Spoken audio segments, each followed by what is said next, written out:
Good morning, church. If you're visiting here today, we're doing characters in the Bible this year.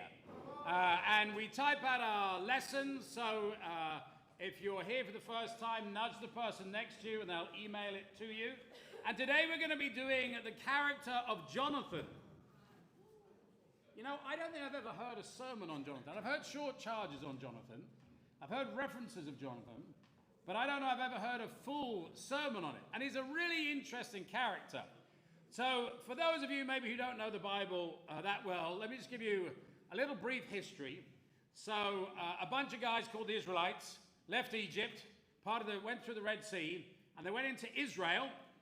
And they were led by a few judges. Some of you may know Samson's quite famous.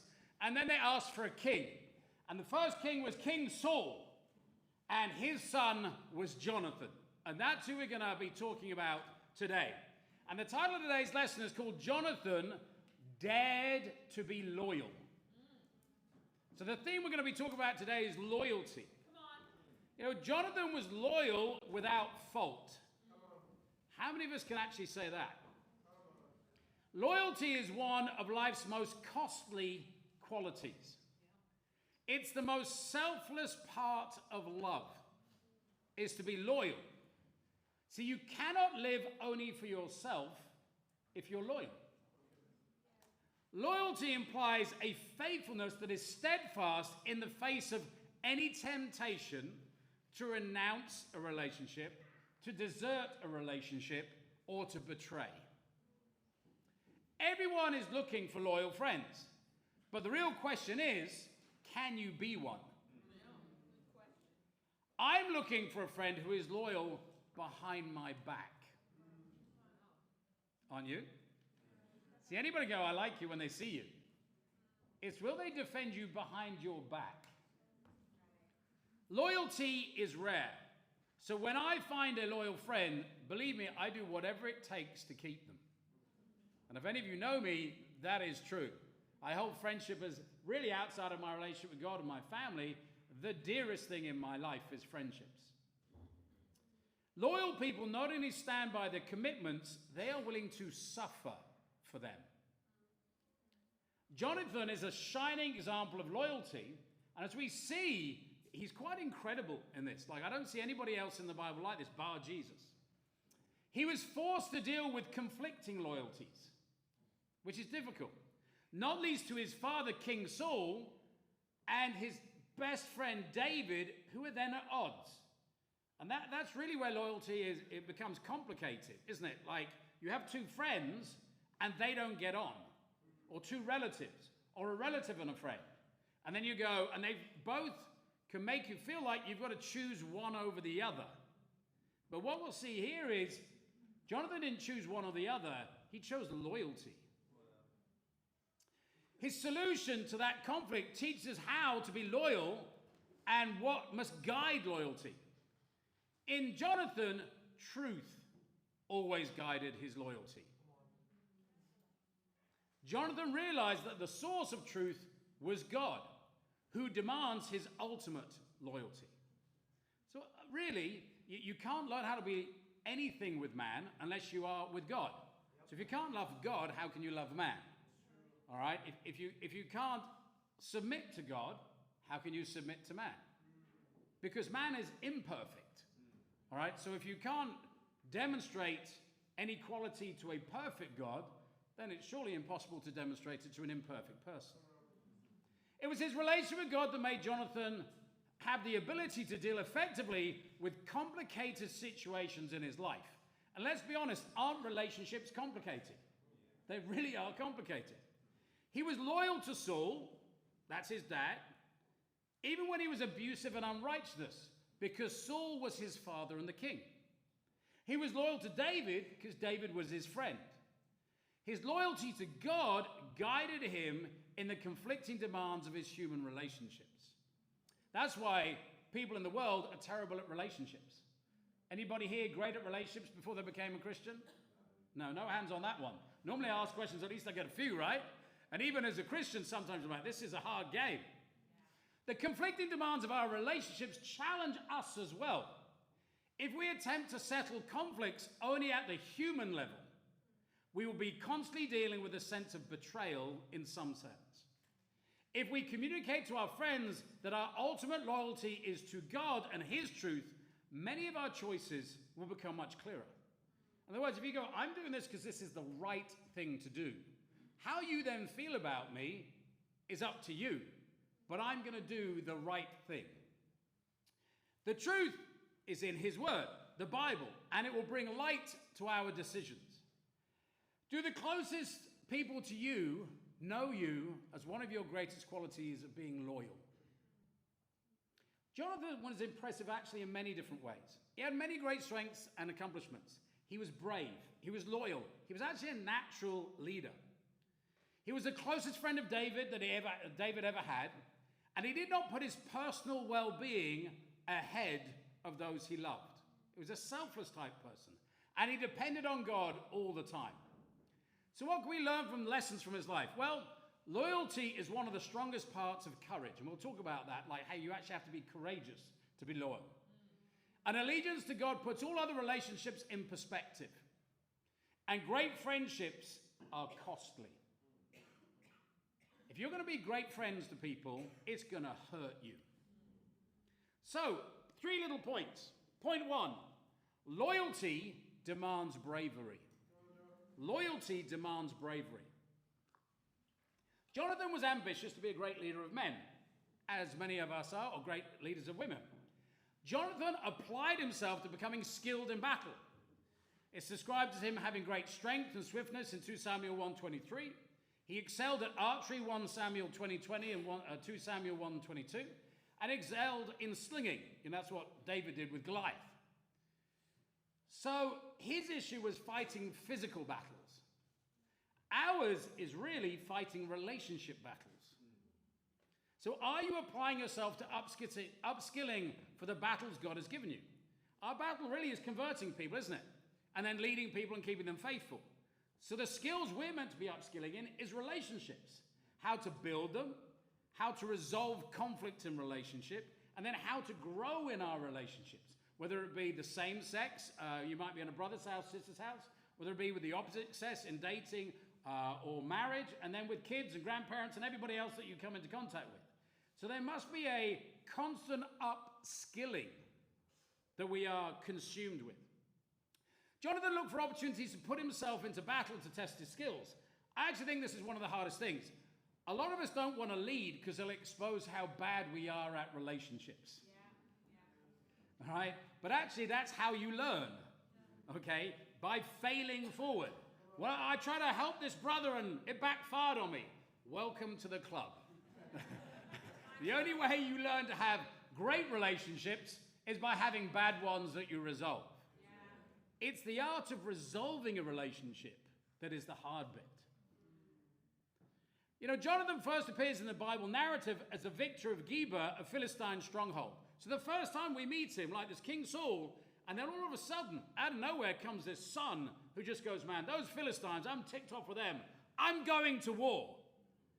A bit like maybe sending out a missionary. You know, like we sent out 3 mission teams. It's like, yeah, who was Paul? He was this guy in the east a bit and the west. Now he's leading Fiji. Whoa, where's, you know, it's like he suddenly arrives, or Barrett suddenly arrives, or Solomon or Megan, whatever it is. But this real moment of, hey, all that hard work is now paying off. And then while in the following chapter, he carries out a lone and secret attack on another Philistine garrison with just one brave right-hand guy, demonstrating his prowess and courage as a warrior. In other words, one victory has another. Do you remember that first person you ever converted? You went, this is flat awesome. Give me another God and another. So in 1 Samuel 4:6, it says, Jonathan said to his young armor bearer, come, let's go over to the outpost of those uncircumcised men. Perhaps the Lord will act on our behalf. Nothing can hinder the Lord from saving, whether by many or by few. Do all that you have in mind, his armor bearer said. Go ahead, I am with you heart and soul. Jonathan said, come on then, we will cross over towards them and let them see us. If they say to us, wait there until we come to you, we will stay where we are and not go up to them. But if they say, come on up to us, we will climb up. because that will be our sign that the Lord has given them into our hands. So both of them showed themselves to the Philistine outpost. Look, said the Philistines, the Hebrews are crawling out of the holes they were hiding in. The men of the outpost shouted to Jonathan and his armor-bearer, come up to us and we'll teach you a lesson. So Jonathan said to his armor-bearer, all right, climb up after me. The Lord has given them into the hand of Israel. Jonathan climbed up using his hands and feet, and his armor-bearer right behind him. The Philistines fell before Jonathan, and his armor-bearer followed and killed behind him. In the first attack, Jonathan and his armor-bearer killed some 20 men in an area about half an acre. Just to give the armor-bearer some context here, why did he lag behind? In the whole of Israel, there were only 2 swords in the whole army. Saul had one, and Jonathan had one. So this armor-bearer went up with no arms. So he lagged behind most probably to pick up a sword and a shield. All right, so it wasn't like he was a coward to say, I'm with you, Jonathan, but these hands ain't made for, fighting. So there's a little bit of a step behind where you can imagine him go, hold on a sec, I just need a sword, I need a shield, and off I am with you. Are you looking for spiritual adventure, or are you hiding in the shadows of spiritual mediocrity? What did you do for God this week that challenged your faith? Who are you helping or studying the Bible with that is making you pray that little extra harder for God to work? Sometimes I hear Christians go, church is a bit boring. I said, when was the last time you brought a visitor? Yeah, a couple of months. I said, that's why it's boring. Right? Because what am I going to preach to you about this week? Your relationship with God, loving people. And guess what I'm going to preach to you about next week? Exactly the same. The only thing that changes is when you have somebody sitting next to you and then you go, go Joe, do a good sermon. Make sure it's good this week. I've got my mum with me. I've got my dad with me. Christianity is only exciting as if you're in the battle. How are you being stretched spiritually? By giving your whole heart to a person or a situation. Sometimes our role is to help the weak or help a situation out.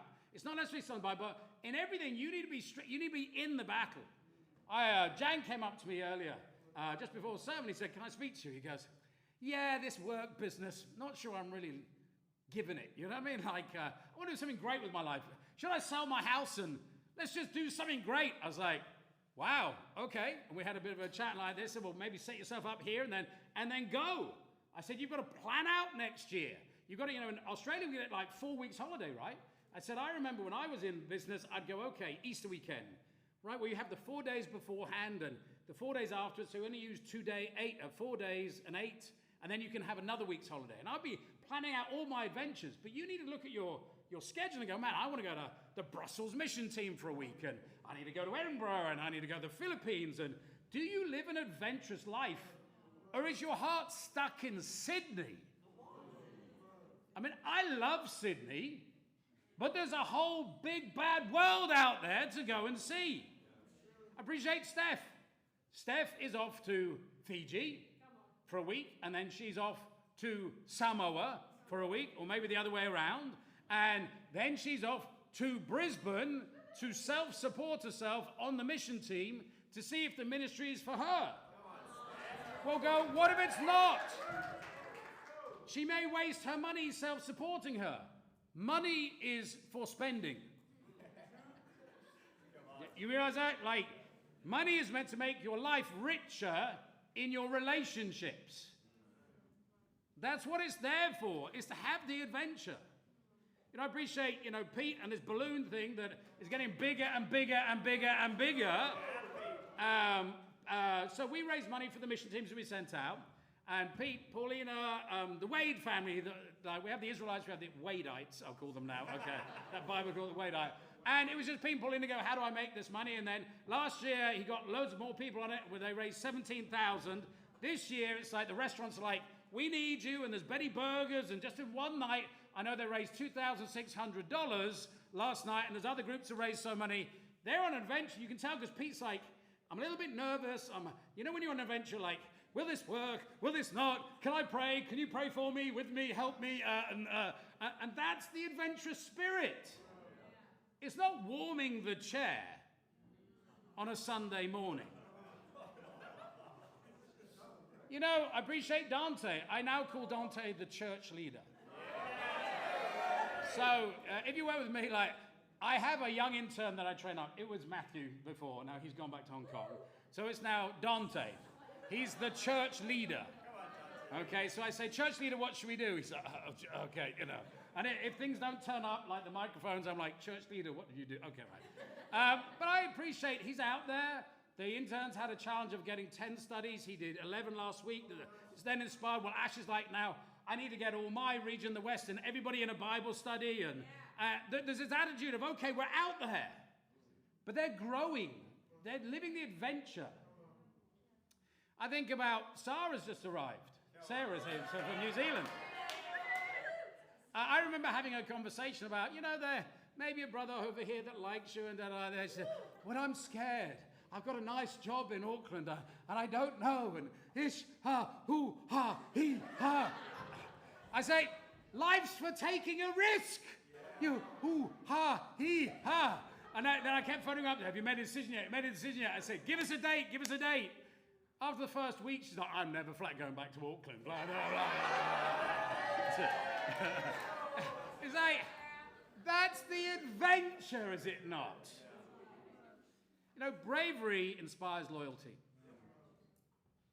It is the main thing that inspires loyalty. Jonathan did not just have one loyal follower for his battle. That's where he started. But you know, everybody's looking for somebody to follow. When conflict came with his father, King Saul, even Saul's men sided with Jonathan. So basically, after the victory, Saul goes, hey, Jonathan started something here. Let's get everybody to go and fight now. A bit like the balloon. Pete's awesome. All right, he's our Jonathan. And like, we're all on board now. Okay. However, Saul makes this really bad decision and goes, you know, 1 Samuel 14:24, nobody's allowed to eat. We're all going to fast while we go out to battle.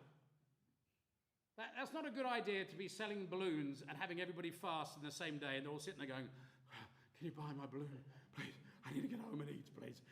It wasn't a good decision. And then Saul later finds out that, you know, Jonathan was like, that's just silly. Like, they go through a forest, they find some honey. He said, you need energy. You need an energy bar. And then Saul's like, I'm going to put my son to death. Because he's really harsh at this time. And all the men are like, are you nuts? This is the bravest man in the army, and you want to kill him? Are you nuts? But you understand that Saul had the power to kill anybody.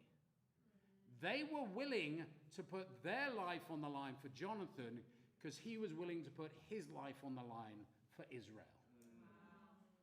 Jonathan won the loyalty of those around him because of his bravery. Do you win the loyalty of others? You know, our role as a Christian, once we become saved, you can't become more saved. You can just become better or more effective at saving others. Our job is to win the loyalty of other people so that we can then bring them to God. How good are you at that? Do you talk the talk but not walk the walk? So no one wants to walk with you. So you know, you go, come follow me to church. Well, no. You have to ask yourself, what have you done for them in their life? We just want somebody to come to uni. They want you to help them with their studies. Does that make sense? That they're looking for a God that can help them. And the only way that they can see a God that can help them is by you helping them first. You are the bridge. That's what you are. So you need to display loyalty to these people. Sometimes, it's taken us you know, literally 10 years to bring people to church. But you have to be loyal to the cause and to them. You know, there are many brave disciples that inspire loyalty. I know for us, when we were stuck in Brisbane, it was the Klopeks. I've shared about them, but these are friends that, this was, you know, when Zoom was sort of new, okay, everybody has it now, but they would faithfully get with us every week and encourage us and encourage us to come over, and they were loyal to us and gained nothing from the relationship. As a result, we came to America, we went back in the ministry, and we still have a great friendship. I was speaking to Chris this week, just having a laugh about this and that. I think, even I'll be honest, Sarah's come here, and the brother's a bit like, I'm actually blown away she's come. So, this is inspiring me. It's like, you do something great, they do something great, you do something great, they do something great. But it's like, that's what it takes. See, we're looking to meet people that just go, I've been looking for God all my life. They're out there, but they need to see God in you. So go through your phone and ask yourself, how have you shown loyalty to the people that you are reaching out to? One of the first things you need to do is if you meet somebody and they give you their telephone number, is actually phone them up. How many of you meet somebody and you never phone them up? How does that demonstrate loyalty? How does that demonstrate God? That does not. See, we walk around crying out to God going, why aren't you working in my life? He goes, because you're not working in their life. I want to, but you're like a valve that's got a blockage. Unblock your heart and start giving to people. Point 2, loyalty demands forgiveness. Loyalty demands forgiveness. Jonathan had a complicated relationship with his father. On one hand, Jonathan brought his father great victories and the loyalty of many men. So because Jonathan was with Saul, many people continued to follow Saul. However, later, Saul, his father, suspects Jonathan of colluding with David, who he believes is conspiring to overthrow him. He's not, but you know people can get insecure. Saul, Jonathan's father, insults Jonathan in 1 Samuel 20:30, says, you are a son of a perverse and rebellious woman. That's pretty insulting. I don't know. Okay. Jordan, you're the son of a perverse and rebellious woman. That's pretty insulting, right? I mean, your mum's great. That's pretty insulting. Like, dang. Even goes worse. He attempts to kill his son Jonathan by throwing a javelin at him during a fit of paranoid rage. 1 Samuel 20:33. But Saul hurled his spear at him to kill him. Then Jonathan knew that his father intended to kill David. So I know sometimes we complain that we get challenged a little bit harsh, but has anybody had a leader throw a spear at you? Good. I'm glad no hands have gone up there. Does that matter? But you're like, that's pretty intense. Yet Jonathan in all this was never unloyal to his father. He was willing to stay with him even when God took the Holy Spirit away from King Saul. Staying by his father's side even when he treated others unjustly, like his best friends. You know, when somebody mistreats your best friend, that can cause you to go, I don't know if I want to be your friend anymore. He was even willing to die by his father's, King Saul's, side. 1 Samuel 31:1. Now the Philistines fought against Israel. The Israelites fled before them, and many fell dead on Mount Gilboa. The Philistines were in hot pursuit of Saul and his sons. They killed his sons, Jonathan, and it lists the others. That's real loyalty. Now, loyalty is not tested when you are being treated well by your friends, families, leaders, or church. It's tested when you're not. Then your desire to be godly or ungodly and loyal are tested and revealed. This type of loyalty takes forgiveness. That's the thing that's really hard, isn't it? How much forgiveness, you say? Unlimited forgiveness. Matthew 18:21. Then Peter came to Jesus and asked, Lord, how many times shall I forgive my brother or sister who sins against me? Haven't we all asked that before? Okay. Up to 7 times? Maybe 10. I've got 10 digits. I can count it. Okay. Jesus answered, I tell you, not 7 times, but 77 times. And 7 being the number of perfection is going just endless amount of times. You know, that's why our marriages work. How many times has Kerry forgiven me of insensitive words, of being late, of not doing what I've said, and the list goes on. Thankfully, she doesn't know because she doesn't count. I love you, honey. Because love keeps no record of wrongs. But there are not enough books to put them in. Why are you all laughing? Okay, all right. I think how many times have the people I have led had to forgive me? Things I've said from the pulpit, things in person. Maybe I wasn't having a good day, and you're like, well, you're a leader. You should just be like Jesus. And I'm not. I'm sorry. How many times have you had to forgive me?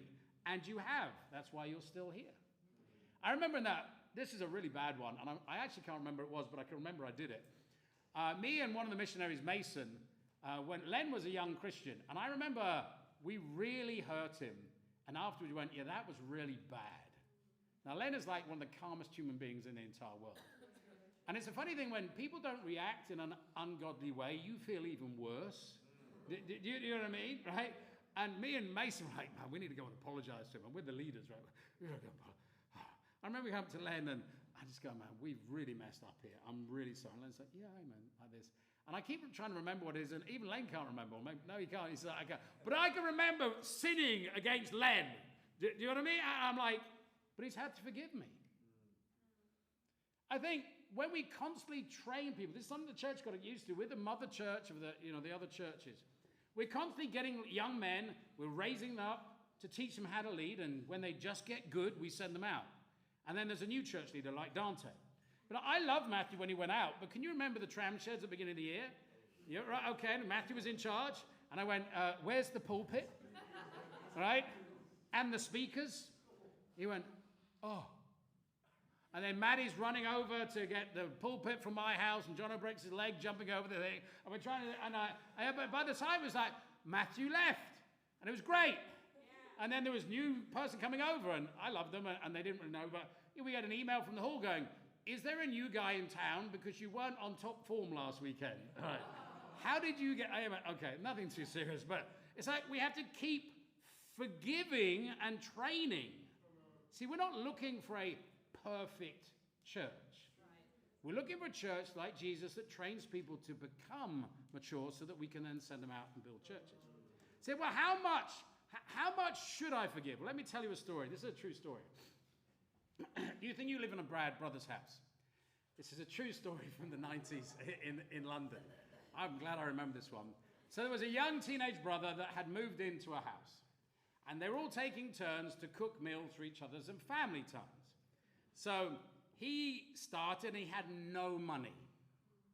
So he bought a tin of something and started to cook it. And one of the brothers was a chef. So he came and put his finger in it and went, that doesn't taste good. Let me take over the cooking. So he put all these herbs in and everything like this, and he cooked this thing that was roughly-ish, meatballs-ish.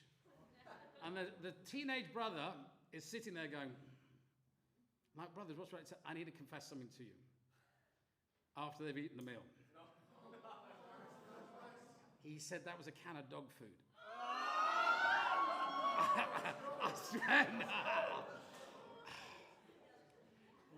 If you become a Christian and become a member of the church, you will have to learn to forgive.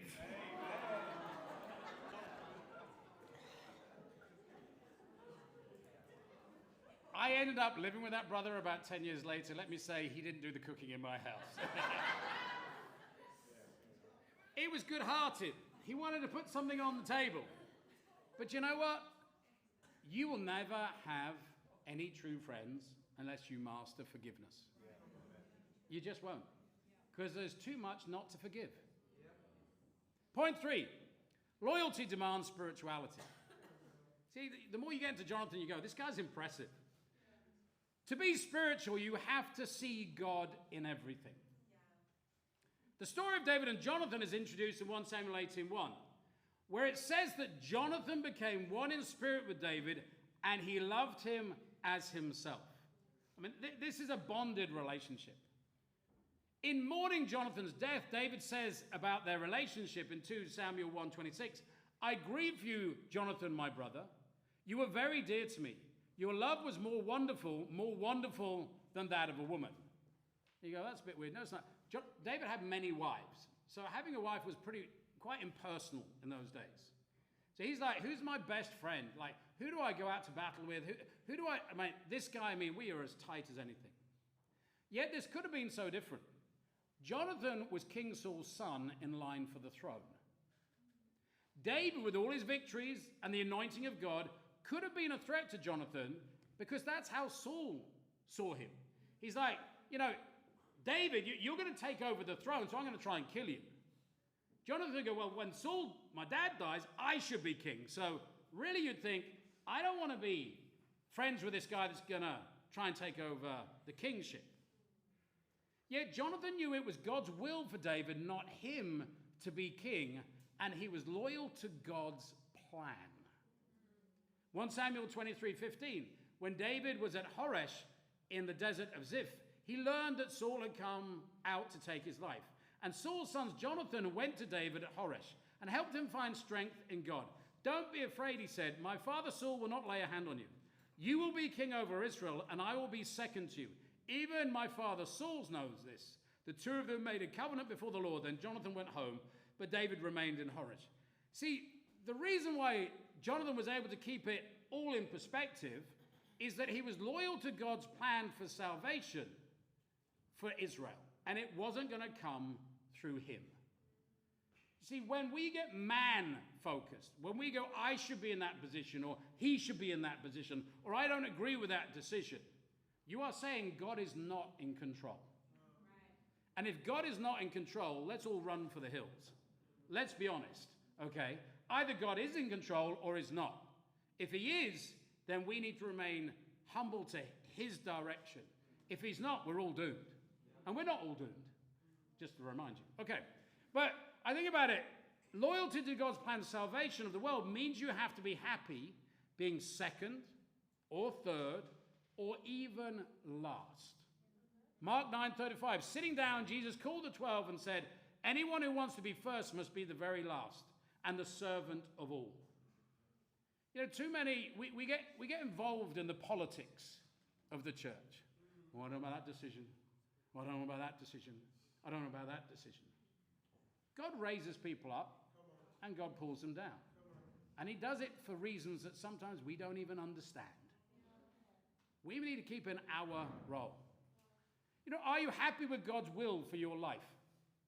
Everybody rages because they're like, I'm just not happy. Why are you not happy? You think about it. Why are you not happy? You have food, you have money, you have relationships, you have electricity, heating, balloons. I mean, whatever it is, okay? You know, hot dog, whatever it is. Why are you not happy? The only reason why you are not happy is because you're not getting what you want. And while you fight for what you want instead of what God wants to give you, you will always remain unhappy. Do you see the hand of God in the situations that seem unjust? Are you happy to have things taken from you or given to others that you think should be yours? I remember my dear friend Chris Klopek went through a very hard time and was receiving some discipline that I thought was unfair while he was in America and I was here. And I was pretty mad, to be honest. And I had my friend Michael Williamson here, and I was expressing it to him, and he just turned around to me and says, do not interfere with the discipline of God, because you will get hurt. It was like a bullet. I was just like, so I just prayed. And what I realized is that if you don't receive instruction gently, then you will have to receive it forcefully, right up to the point where you will have to receive that instruction harshly. Because if you're not listening when there's a whisper or a kind word, God will keep putting on the force until you hear it. And if that's the point of being harsh towards you, he will go there. You now speak to Chris and he's like, I didn't like it at the time and I disagree with it at the time, but I'm so grateful it saved my soul. There's a real challenge there that we should be humble to the whispers. But also, God is willing to discipline us harshly if it's needed. You know, do you even look for the hand of God in those situations?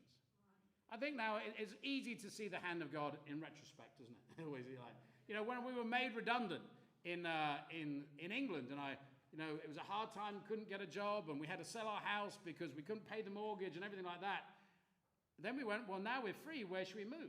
And we went, right, let's move to Australia. In other words, without being made redundant, we wouldn't have come to Australia. Was it a bad thing? At the time, it seemed disastrous. Mortgage problems, everything. And yet, now I'm like, it was the best decision that God ever made for us. I think every ship that travels on an ocean is buffeted by rough waves. And sometimes those waves put you off course. And sometimes it makes you land on a beach that you weren't intending to. But that's how we discovered the world. is by people getting lost. Was it lost, or were they just finding God's will? Australia was not populated at one point, and people were blown. There was no charts, there was no name. People were just blown wherever God wanted them to go. You know, are you eager to serve instead of be served? You know, it's very easy when you get hurt to pull your heart back, isn't it? It's very easy. Actually, this is something I notice when people move back in the church. I do. Like some of you used to sit in the first 3 rows. Now you don't anymore. I actually notice that. You don't notice that I notice that. But basically, people who come here early and serve sit at the front because they put their bags down there. People who come late end up sitting at the back. That's just the truth. So I'm not saying that next week you all need to flip thing, but sometimes it's like, it's pretty obvious to me. I just need to point it out because sometimes it's not obvious to you. But do you come to serve or be served? There are so many people. I was thinking about, I was like, who should I lift up? I thought, there's so many. Finn's always like coming here and setting up and everything like that, and just always happy. That's why I call him Finnegas Maximus, because he gives the max the whole time. Have you ever heard him complain? Do you ever see him go, oh, this is heavy. See this microphone. Oh, oh. But that's how some of you feel, oh, I had to get there at 5 to 10. Oh. Never comes out of it. All those people in Kids Kingdom, just always giving, always serving the kids. And the kids always come out happy. The song leaders up here, I preach at Jeremiah, like, what do I do now? Believe me, bro, I've done it all. I used to song lead. And I remember, this was a bad one. So I was song leading, and then I said, everybody sit down or stand up, and it was the wrong way. And the evangelist had to stand in front of hundreds of people, go, actually, can you stand? I felt this small. I felt this. I was like, great, can't even get that right. Or you pitch a song wrong. You know, you get up there, and this is, if you ever do song leading for the first time, you go, okay, sing, hallelujah. That's how it sings. Sing, hallelujah, because you get all excited. And then you're like, hee, oh, ah, hee, oh, ah. Then you walk off the rest of the day, nobody loves me, my dating life is shot, you know, it's gone, okay. We fail forward in the kingdom, okay. There are silent servants. I was going through Sybil's schedule to help her with cyber evangelism and everything like that, and she's doing a great job, and I said, you babysit on Monday night, who do you babysit for? He said, oh, the Twinaboas, so that they can go to shepherd's meeting. That's the one I've just found out about, but I'm sure there's hundreds of situations that you're serving. So sometimes you need to just get up and have a quiet time and go me. Do you know what I mean? I am doing well. And if you can't go me, then start going and do something. You know, are you the most serving in the house? Kerry, without doubt, is the most serving in my house. Without doubt. Without doubt. And as I know, as I put the cup in the sink, and I keep going, she keeps telling me to put it in the dishwasher. Okay, like this. All right. It doesn't come naturally to me. My brain is other places. You know, the balloon selling. I appreciate Cav. Cav's just got restored. He is out there doing it. How is it that somebody who is restored has already given his special that wasn't asked from him, is out there serving, and some of you are still struggling with either of those two or both of those two, and you're sitting at the back? I say that to convict you. You know, Jonathan dared to be loyal. Will you? Loyalty demands bravery. Loyalty demands forgiveness, and loyalty demands spirituality. Now, here's where it really comes in. You said when you became a Christian, Jesus is Lord. Are you still loyal to Jesus? So, is Jesus Lord of your purity? Or are you disloyal? You know, when a husband is adulterous or does pornography, so you say you're being unloyal to your wife. But more than that, you're unloyal to God because you said, I won't do that when I got baptized. You know, if you cannot be loyal to Jesus, who you should fear, how will you be loyal to your spouse, who you won't fear? That's why people struggle with that sort of stuff before they're a Christian. They're going to do it afterwards because they're just not loyal to Jesus. Is Jesus Lord of your finances? You know, do people have to run you down for giving contribution? We don't believe in tithing. We believe in holding you accountable to what you said you would give. You said. We didn't say. You said. See, if you can't be loyal to giving to God, who you said you would, how can you expect God to trust you with more money in your career when you won't be loyal with the money you're already given? Is Jesus Lord of your time? If you can't put God first in the morning in praise and prayer and worship, how can you expect God to be loyal to you when you pray out to him? Luke 6:38 says, "Give and it will be given to you. A good measure, pressed down, shaken together, and running over, will be poured into your lap. For the measure you use, it will be used unto you." People will be as loyal to you as you are to them. God will be as loyal to you as you are to him. It's a character issue. And you need to be loyal, especially when it hurts.